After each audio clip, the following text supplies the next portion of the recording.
Hey, podcast family. I am so excited to announce the launch of my new meditation and resilience training starting January 6, 2020.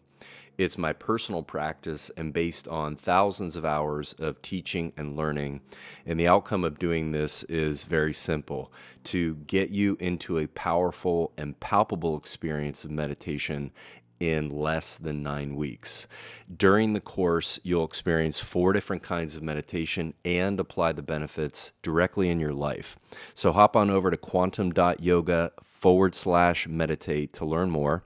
And by the way, as a gift for being a podcast listener, you'll get a 33% discount, early bird pricing, if you enroll by January 5. After that, the price goes up. Again, that link is quantum.yoga/meditate. Well, I'm just going to say welcome. Welcome to the Quantum Yoga Podcast. Let's just jump right in here. We're here with Dr. Paul J. Mills, and as maybe just a way to get right to the meat and potatoes of the conversation, can you give us a short introduction to yourself, your work, and your position? Sure, Jonathan. Currently, I'm a professor of family medicine and public health at the University of California, San Diego. I've been here a few decades. Most of my time here has been on basically clinical research across a set of different diseases: cardiovascular disease, cancer, just chronic stress in general. A theme of a lot of my work has been the topic of psychoneuroimmunology, which seeks to understand how does the mind, our thinking and feeling, affect our immunity. And this is generally looked at through the nervous system, the endocrine system. I've historically had interest in the effects of meditation on well-being. The last 5 years, I've been working closely with Deepak Chopra and his Chopra Foundation. We launched a research program to try to advance and integrative medicine research, to try to push it forward in some areas that we thought things were missing, so to speak, that the field hadn't gotten quite where it needs to go. And that's been a focus area of my work too, the last few years. It sounded like from our brief talk offline that was maybe where we would focus, because you were talking about this realm has a lot to do with consciousness research. We're endeavoring to have that included in the integrative medicine conversation, yes, and the research side too. Well, if you can maybe walk us into what you guys are up to and what you have been doing. Sure. So our observation when we got together and started discussing what was needed in the area of integrative medicine, there were two things. One was that it needed to be truly integrative. And what we meant by that was, the integrative medicine and integrative health movement here in the United States stemmed what was originally called the whole person medicine movement that launched in the late, say, 1970s. And that over time evolved into what was called alternative medicine, and then complementary alternative medicine, and then integrative medicine, and now the broader term is integrative health. But the problem is it's still been very much not truly integrative in that it's fairly reductionistic still, because this attempt to be whole person medicine was incorporated into the Western biomedical model, which is sometimes called allopathic medicine, and which by nature is very reductionistic and in some cases very materialistic. So even though a lot of modalities such as, say, meditation or acupuncture or osteopathic medicine have been brought into the integrative model in many of the top US medical centers, it remains more modality driven, meaning, you have some chronic anxiety, we'll give you acupuncture or we'll give you meditation. But people aren't evaluated as they would have traditionally, say, in Ayurvedic medicine or Chinese medicine or Tibetan medicine, where the entirety of the person is evaluated and things are prescribed more holistically. Do you know what I'm saying? Not just one thing here and go off on your way, but the person as an entirety is evaluated and understood and then worked with going forward. Of course, a big emphasis on traditional systems is also preventive, which our biomedical system doesn't focus on so much. It's mainly caring for chronic disease. So that was one area. And so we started this research in the model of Ayurvedic medicine because that's something the Chopra Center was already doing. And we just plugged in our research within that. So that's one piece we can discuss. And the other was consciousness itself. I mean, all the whole systems understand that the human being is a transcendent entity, meaning they are, as first and foremost, their existence is awareness itself, say playing and existing within the field of consciousness. So we've been trying to bring that conversation back also to the integrative research side and the integrative medicine side. Well, what a challenge you have before you. I can't wait to see how you unravel that. Because as you're setting up the perspective of the biomedical model, you can see right away that from just the way that people are looking out, there's a fragmented way of looking at a person. So there's got to be a foundation, a foundational perspective of seeing a whole body and a whole person before you even have a discussion of what's maybe wrong or, anything like that. And so maybe what you could do is talk about Ayurveda and how that system perhaps looks at the body, stripping away the sort of language barriers and the dogma that's associated with it, and just looking at the essentials as a starting point. Because in the podcast we haven't talked a lot about Ayurveda.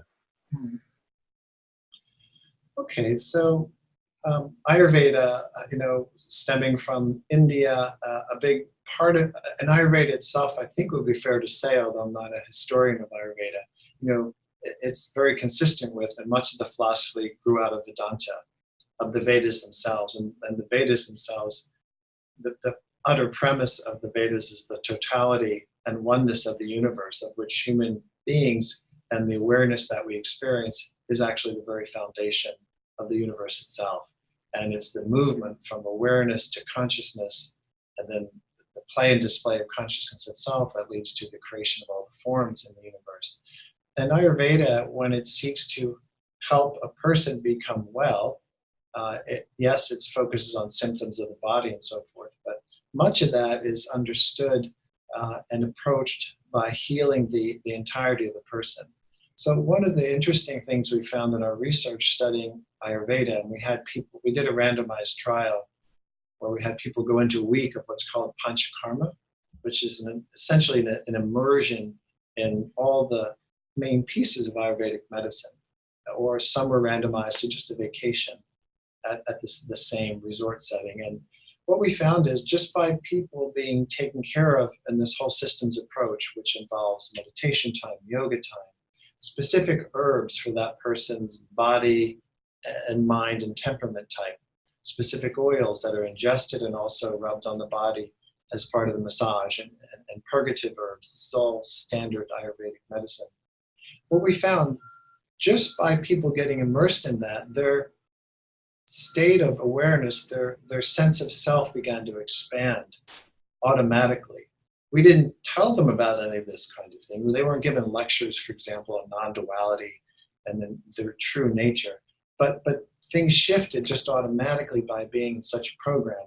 And that's the wisdom of traditional systems. Again, not just Ayurveda, but others, by the things are so well packaged, we could say, and complementary to therapies that the person just begins to change. They get well-being is what we're focusing on. So the well-being begins to develop. People can have well-being even if they're ill physically, And so while we're all focused on health, primarily I'm interested in the phenomenon of well-being, which has to do with a person coming to some level of self-realization that they are not just their mind and body only, but the totality of the environment around them and beyond. So that's part of the wisdom of these systems, and we're trying to drive recognition of that by going into whole systems research. So if you want to study integrative medicine, then give people a completely complementary integrative experience across these type of therapies. That's a pretty interesting distinction that you're making between health and well-being. And is that distinction accepted and sort of understood within Ayurveda and other holistic systems, or is this something that you are defining as you're going through your research? I imagine that it's accepted, although I don't fully know. But part of it's an observation. So there are instances, if we just muse about, say, we look across different traditions, whether it's from the Eastern traditions or some of the more Western esoteric traditions, and I'm familiar more with the Christianity side. But if we look at people who were understood to be self-realized, whether it's Ramana Maharishi or some of the great Christian saints who had a degree of enlightenment on board, it didn't mean they were physically healthy. It didn't mean that they had, extended lifespans or immortality. I don't see that relationship at all. A person can be self-realized and know themselves to be the totality of all this, but still they're aging, the body, has problems. So that's why, at least in our work together with the Chopra Foundation, we started using these terms separately. So I'm first and foremost in my work wanting to help people establish well-being, which has to do with awakening to some degree to their very nature. And if we can improve health along the way, that's great. And I think generally that's what these traditional systems do. But eventually people continue to age and can get ill as well. And maybe it's a future evolution of humanity, which is what Sri Aurobindo spoke about, where there's more of a, let's say, a redemption of the material plane itself, where the body can then come more into its fullness, whatever its potentials are that I don't fully understand, actually. Well, yeah, that was my next question is, do you think that there's a way to optimize for both? I believe there is. I mean, part of the challenges these days, at least in the West, is, our bodies are being challenged with so many pollutants and toxins throughout the environment. It's hard to get healthy and stay healthy, And some of my other research is just in the world of the effects of pesticides on our body and genetically modified foods. So these are new challenges for traditional systems to come into wisdom and techniques. How do we, purge the body of all these things that have been accumulated? Even if I went all organic, which I tend to eat now, I'm reducing how much I'm taking in through my food, but there's things in the air, as you know. The water's got to be clean. But how do I get out of my body what had already accumulated prior to coming into this awareness? And that's not clear to me, and I'm not aware of a lot of traditional systems that specifically have techniques, although I'm no expert in a lot of these systems. Yeah, it would be a great conversation to keep going down. I'm not sure that'd be the best use of our time, but it makes me think of things like, well, yeah, we didn't have smartphones, we didn't have Wi-Fi and internet, and we didn't have this back-to-back distraction kind of oriented culture that we live in, and there's no existing solution for that in a traditional well-being sort of health modality.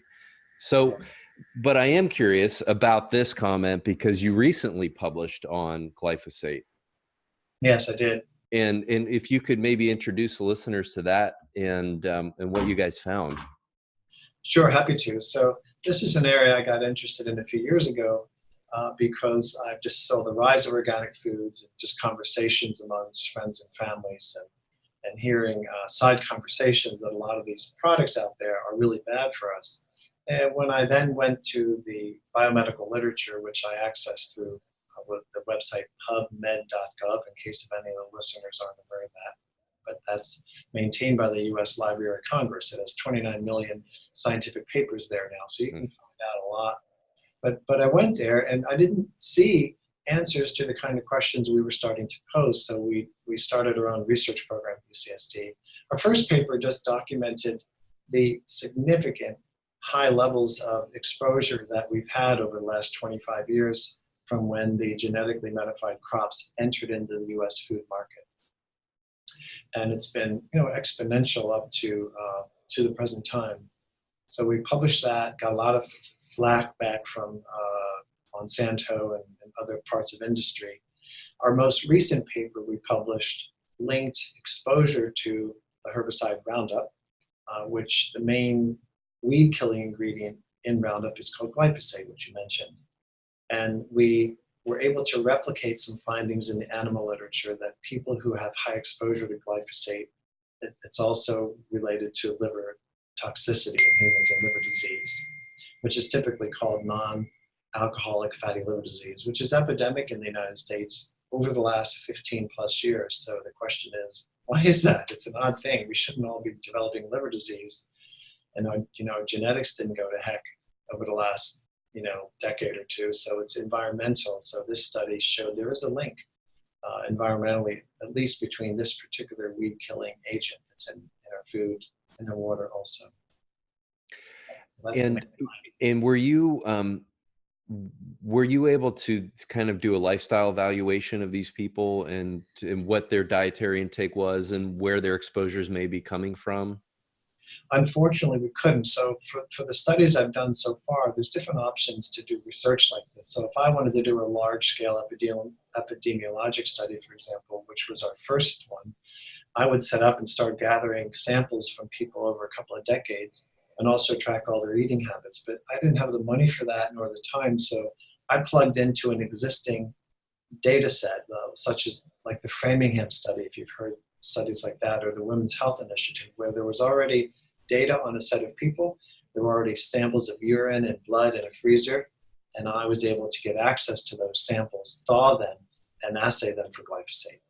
And that's the same thing we did for these liver patients. We plugged into an existing clinical trial of patients where we got the samples, showed the glyphosate, and connected it to their electronic medical record disease profile, we could say, and showed the link. Unfortunately, this particular study did not have any information on dietary intake, whether people were more organic or less organic, or were they spraying Roundup in their backyard for the last 10 years. We don't know. It was just to show the relationship. But clearly there's other, say, evidence online and in the literature that most of the exposure people get from glyphosate is dietary, and most of it is from eating non-organic wheat, non-organic oats. And then secondarily from products such as meat products where the animals had eaten genetically modified corn or soy, which are heavily treated with Roundup and stays on the plant. And then when you eat the plant, you get the herbicides. So that's where most of it's coming from. It is in the water too, but in lower levels, depending where you live. Okay. Yeah, I was, wow, thank you for clarifying that. That's so, what's next? Is there going to be an iteration on this study? There is. So I get lots of emails when we publish these papers, and some of them are, thank you, and some are, your research program's no good. When we published our last paper, Bayer, which had purchased Monsanto a few months earlier, put out a press release about our project that is not correct. But one of the emails I received is from a physician here in the United States who, he's a pediatrician. He's been seeing a lot of growth of the fatty liver disease in his kids, which is crazy. Again, these are young children, and 10, 20% of them have fatty liver disease now. Why is that? This is odd. So he wants to do a study with me, and we're going to do that. I've already raised the money to do the study, so we're going to do a detailed evaluation of the amount of glyphosate these children have, both in their urine excretion and also how much they've accumulated chronically over many, many months, which you can assay through the hair samples. And then we're going to link that to their medical information this physician already has, and we're going to do dietary intakes for this study because we'll have the kids there at the clinic.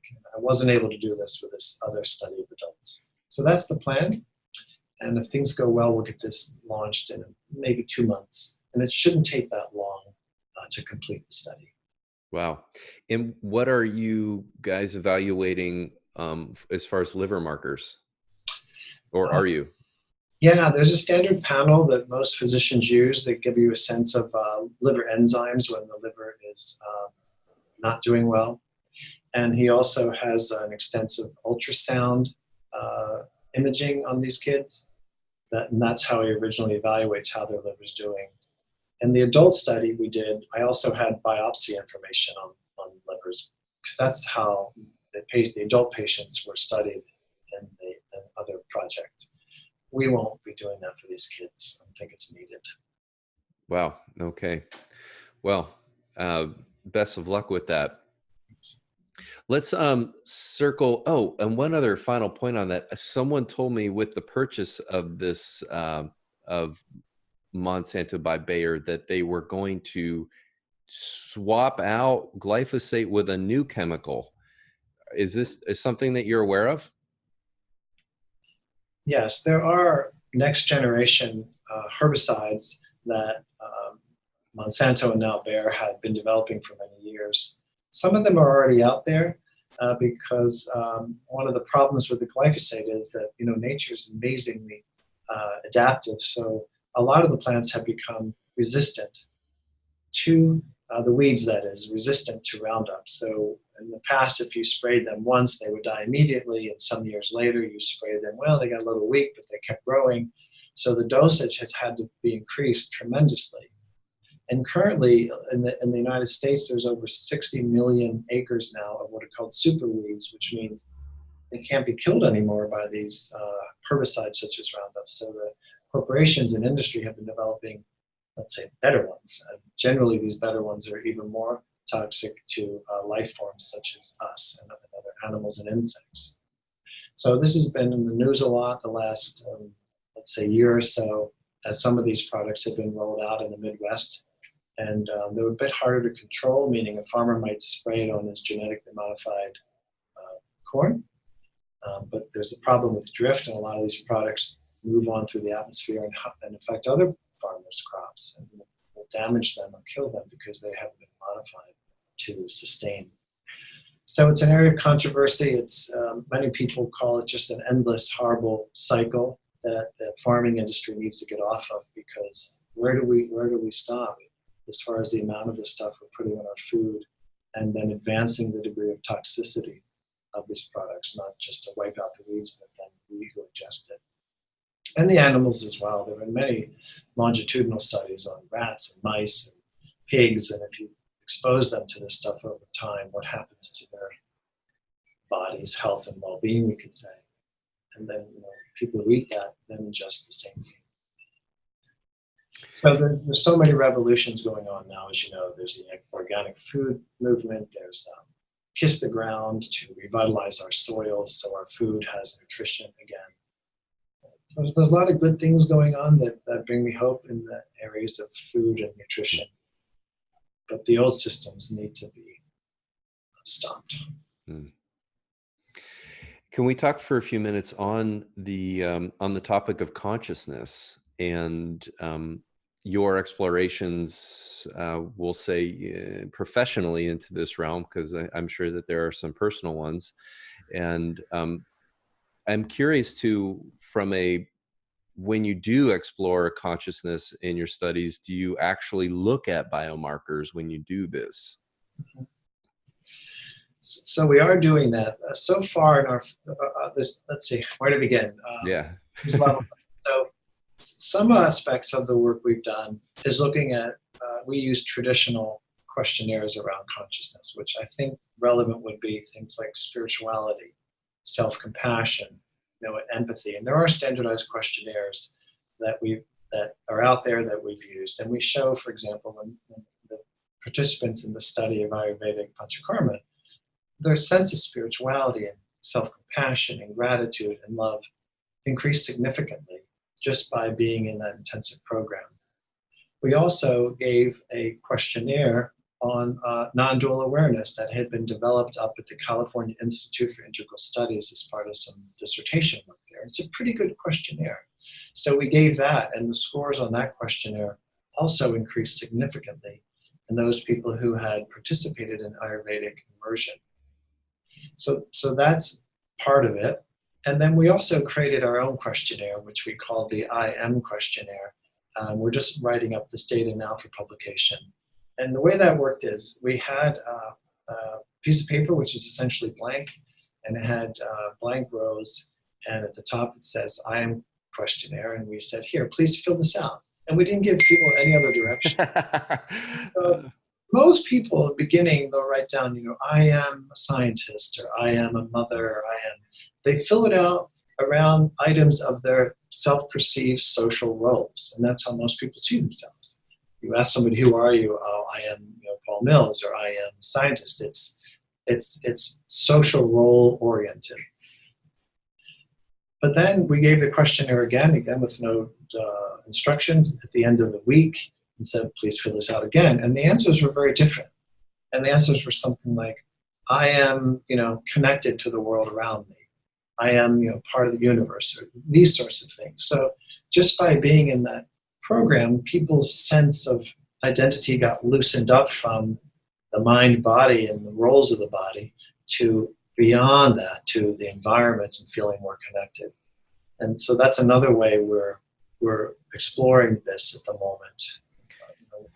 That's so fascinating. And there's a nuance in there that, as you're describing this, kind of like is really coming up for me around people seem to identify more with process than they do with a solid sort of defined sort of it's more of an action that they are sort of defining themselves with in a process than they are some crystallized sense of self. Mm-hmm. That's right. That's how we're socialized in the West. It's all about roles and fitting in society as far as what we do, but not what we are, or ultimately who we are and what we are. So these traditional systems somehow, in their wisdom, will cultivate that automatically. In addition, at the same time, helping the health of the body itself, but it also innately develops a spiritual, which is beautiful. And that's the wisdom of these systems, and that's what we'd love to see our biomedical system here in the West begin to transform and get oriented towards that. So in terms of biomarkers, what do you think are, what have you tested for and seen improvements in? And as technology and testing advances, where do you see that quantitative sort of process going? Yeah. So in the study we completed, we did a lot of things. We drew blood for inflammatory biomarkers. We drew blood for looking at gene expression on white blood cells, which are generally considered a good proxy for what the genes are doing throughout the body. We collected stool samples, so we're looking at the microbiome and different populations of the gut and how that responds to these systems, which is, as I mentioned earlier, very, whole plant diet and herb oriented. We've looked at what's called metabolomics, where you can screen lots of metabolic products in the blood simultaneously and see where the system's changing. So we published some of this already, and some of it we're still working on. So with this IM questionnaire, we put all the information that people wrote down in the paper into a software program that deals with what's called qualitative research. And then we converted that into different categories. And then from there, we'll be able to code people. Well, did this person have, say, more of a shift to this non-personality type of identity versus less? And then we'll be able to hook that up to some of the biomarkers and see, well, did it make a difference? A person who, say, had more of a sense of this non-dual awareness and more of a sense of the transcendent and coming back to it, what did their biomarkers look like compared to those who didn't? So we can do that. You're talking about the microbiome, and I've had a couple conversations with microbiome specialists that will essentially say something. I'm paraphrasing and I'm oversimplifying it, but it's something to the effect of, well, our behaviors and our attention are more or less directed by our microbiome, almost as if our consciousness isn't really ours, or we don't own it. We're more or less being directed by the trillions of bugs that are not just in our gut, but all over the skin and the respiratory passages and even in the blood and everything like that. And so I'm kind of just throwing that out to you, and I'm sort of asking your perspective on the matter. So yes, I mean, I'm not an expert either in the microbiome, but I'm familiar with the terms the second brain, and familiar that the microbiome does generate a lot of uh, metabolite products and neurotransmitter products that do go and influence the brain itself. You know, where does the majority of our behavior come from? I don't know if that's been sorted out. But I'd say beyond that, more importantly, is this body as an integrated mechanism has its own consciousness of which we are perceiving through and participating in during our human life journey. But we're not only the body. That's what can become realized ultimately, and what I think would be the foundation of well-being for an individual to come back to know, who they are foundationally, and then to experience and enjoy life going forward from there. And whether it's more this brain or this brain or wherever is interesting, but not foundationally that relevant. I don't think. From that perspective, I have to add the caveat. Yeah, I mean, if our gut microbiome is very dysbiotic, then we need to do what we can to get healthier again, because it is having such a bearing on other aspects of our health, per se, whether you have some kind of Crohn's disease or inflammatory diseases. This is one currently understood realm to focus on to get better. I was listening to an interview that you gave around some of your gratitude research, and there was a point that you had drawn out. It seemed, from the data that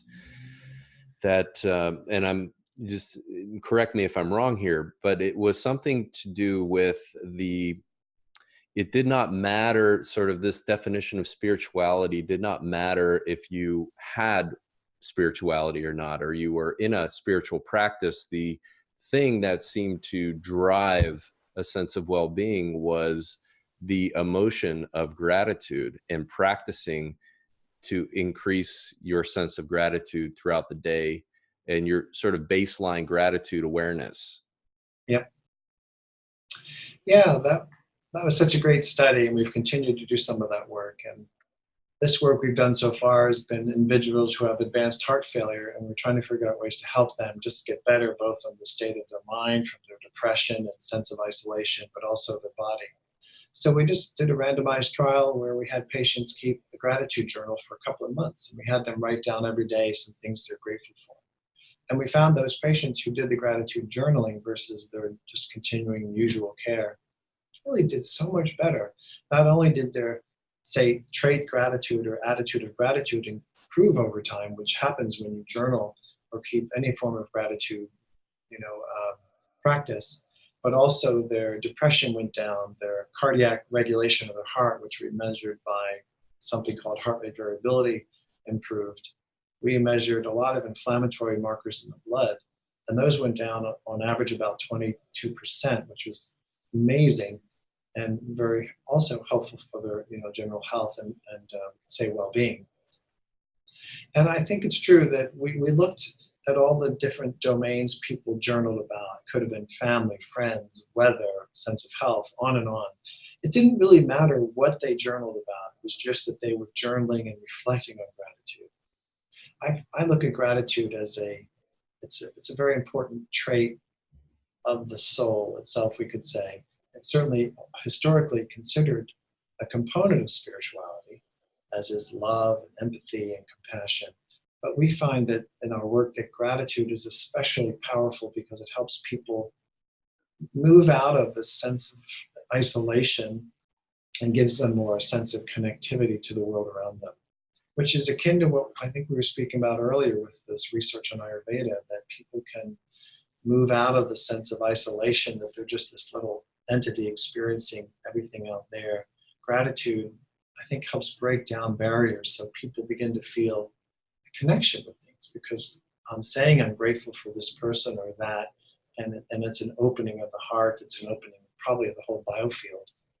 And then there's well-being benefits to that, because this sense of isolation and separateness is ultimately just an illusion, an unfortunate one that has, adverse consequences for people, and we're trying to help people wake up to that.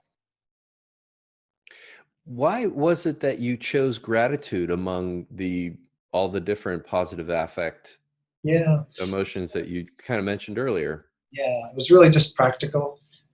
So I'm at a university, and most of our research is funded through grants and contracts. And we saw there was a research funding announcement by a group at the University of California, Berkeley, and they had received some money from a large foundation to study gratitude and well-being.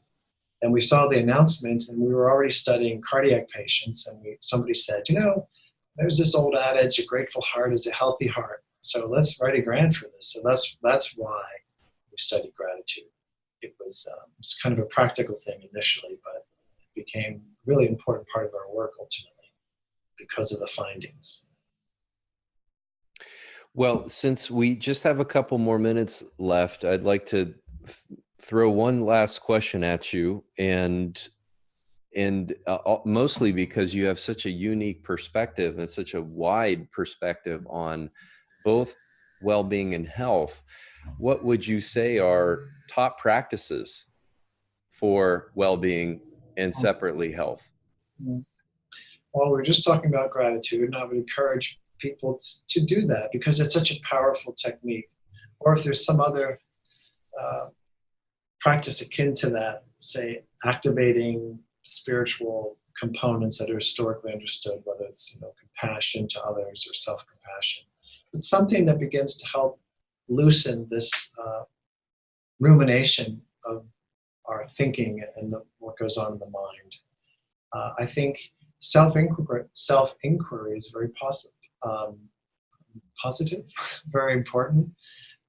I mentioned Ramana Maharishi earlier, and there have been many others who just advocate self-inquiry. Keep bringing the mind back to concepts such as who am I or I am. Historically, this is very healing to the mind itself to get it out of the thinking loop, the ruminating loop, and begins to bring the mind, the awareness from being so attached to the mind, back to itself. And that loosening, I think, is very, very powerful to help people come into awareness of, who they are really, and live life from there. Wonderful. Well, Paul, thank you so much for your time. You're welcome, Jonathan. It's been a pleasure. I've enjoyed it. Enjoyed meeting you up at the IONS conference. Maybe I'll see you again there next year.